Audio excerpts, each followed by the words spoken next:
بسم اللہ الرحمن الرحیم۔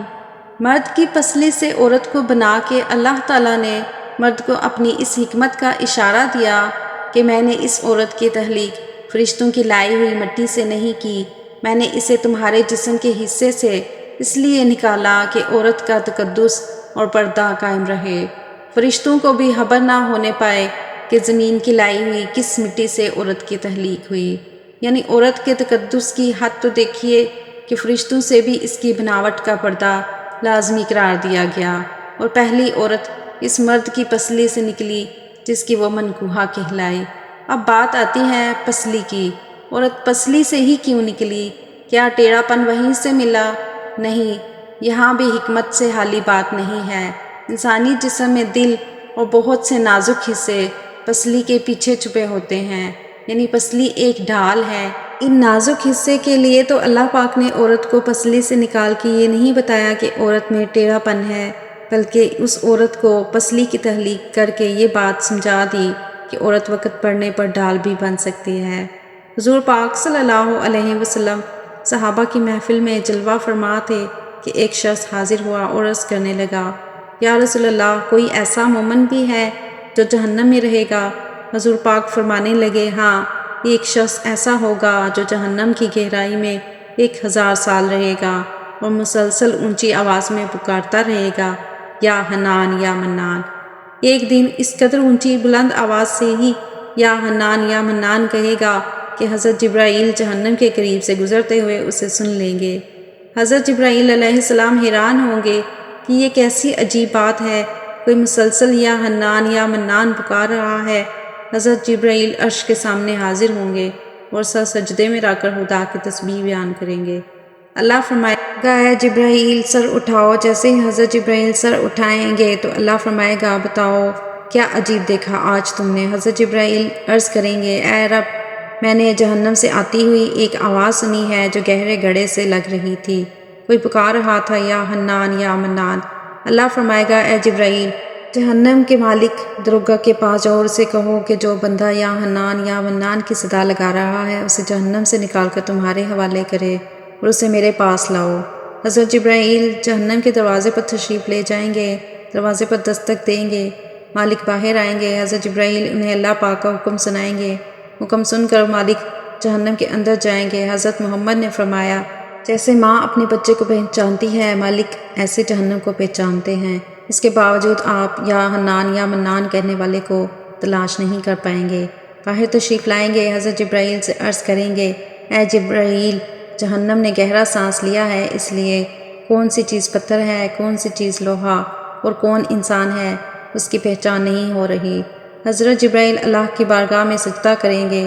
اللہ پاک ارشاد فرمائے گا، اے جبرائیل سر اٹھاؤ، تم یا حنان یا منان کہنے والے کو کیوں نہیں لائے؟ جبرائیل عرض کریں گے، مولا، دروغہ جہنم نے معذرت کر لی ہے، کہتے ہیں جہنم نے سانس لی ہے، اس وجہ سے پتھر، لوہے اور انسان کے درمیان کوئی فرق نہیں بچا، تو یہ سب جل کر کوئلہ بن چکے ہیں، کسی چیز کی پہچان نہیں ہو پا رہی۔ اللہ فرمائے گا، جبرائیل، مالک سے کہو میرا بندہ جہنم کے فلاں گڑھے میں، فلاں کونے میں اس حالت میں پڑا ہوا ہے۔ حضرت جبرائیل علیہ السلام جہنم کے دروازے پر جائیں گے اور حضرت مالک کو یا حنان یا منان پکارنے والے کا پتہ بتائیں گے۔ حضرت مالک جہنم کے اندر جائیں گے اور دیکھیں گے ایک شخص ہے، اس کے پاؤں اس کی پیشانی کے ساتھ اور اس کے ہاتھ گردن کے ساتھ بندھے ہوئے ہیں، اور جہنم کے سانپ بچھو اس کے ساتھ لپٹے ہوئے ہیں۔ حضرت مالک اس کی زنجیریں توڑ دیں گے اور جہنم سے نکال کر حضرت جبرائیل کے حوالے کر دیں گے۔ حضرت جبرائیل اسے عرش الہی کے سامنے لے کر حاضر ہوں گے، سر سجدے میں رکھیں گے۔ اللہ فرمائے گا، جبرائیل سر اٹھاؤ۔ جبرائیل علیہ السلام سر اٹھائیں گے۔ اب اللہ پاک اس بندے سے فرمائے گا، اے بندے، کیا میں نے تیری بہترین تخلیق نہیں کی تھی؟ کیا میں نے تیری طرف رسول نہیں بھیجے تھے؟ کیا میرے رسولوں نے تمہیں میری کتاب نہیں سنائی تھی؟ کیا میرے رسولوں نے تمہیں نیکی کا حکم نہیں دیا تھا؟ کیا تجھے برائی سے منع نہیں کیا تھا؟ وہ بندہ ساری باتوں کو مانے گا، اقرار کرے گا، یا اللہ تو نے میری بہت اعلیٰ تخلیق فرمائی، تیرے رسول بھی آئے، انہوں نے تیرے احکام بھی سنائے۔ اللہ پاک فرمائے گا، فلاں فلاں گناہ کیوں کیا؟ وہ عرض کرے گا، یا اللہ، میں نے اپنی جان پر ظلم کیا، جس میں مجھے جہنم میں ڈال دیا گیا۔ اے اللہ، اس کے باوجود میری امید نہیں ٹوٹی، مجھے تیری رحمت سے امید تھی، میں یا حنان یا منان پکارتا رہا، مولا تو نے مجھے اپنے فضل سے جہنم سے نکالا ہے، یا اللہ مجھ پر رحم فرما۔ اللہ فرمائے گا، اے فرشتوں گواہ رہو، میں نے اس پر رحم کیا اور اسے معاف کر دیا۔ ناظرین آئیے اپنا اپنا محاسبہ کرتے ہیں، کیا ہم میں کوئی ایسا ہے کہ جو کہہ سکے کہ میں اپنے ایمان کا حساب کر سکتا ہوں؟ اپنے گریبانوں میں نظر ڈالیں، کوئی ایسی خوبی جس پر ہمیں یقین ہو کہ ہمیں دوزخ میں نہیں ڈالا جائے گا۔ ہزاروں سال کی عبادتیں بھی رد کر دی جاتی ہیں تو بس اللہ سے دعا کرتے ہیں کہ اے اللہ، ہم جانتے ہیں اگر ہمارے ایمان کا سخت حساب لیا گیا تو یقیناً بچ نہیں پائیں گے۔